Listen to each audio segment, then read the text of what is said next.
Donald Trump's latest job con, Ford's vote of confidence is a hollow sham.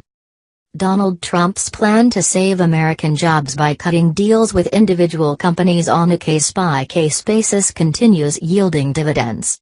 That is, if we measure dividends mostly in terms of good press for Trump.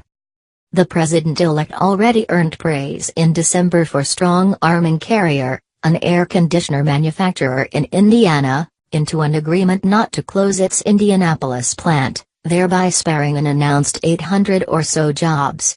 This number was revised downward when more details of the deal came to light a few days later, but by then Trump had already reaped the benefits of a good news cycle or two.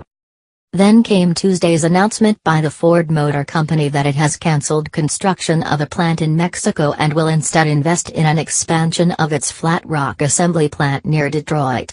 This move, which Ford's chairman publicly attributed to Trump even as NBC sources within the company and independent analysis showed the Mango Menace had nothing to do with it, will add 700 jobs in Detroit.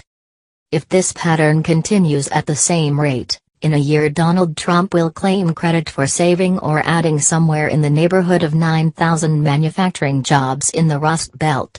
Assuming none of them are turned over to robots instead of the Mexican laborers they were originally ticketed for.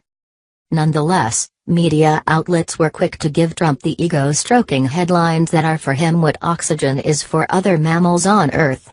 Reuters and the New York Times, for example, both implied that Trump's criticisms, which he leveled at Ford throughout the presidential campaign, had led to the company's decision.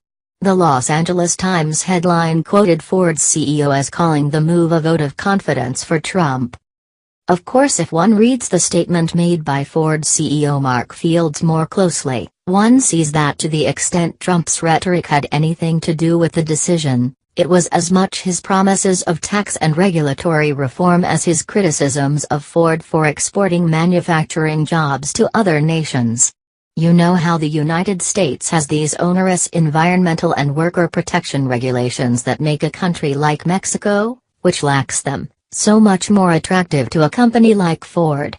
Well, good news. President Trump is going to roll those regulations back. So this is to be Trump's policy. Public shaming coupled with behind-the-scenes promises to sacrifice the environment and the people in exchange for a few hundred manufacturing jobs here and there and some statements praising the president for his foresight and business-friendly attitude.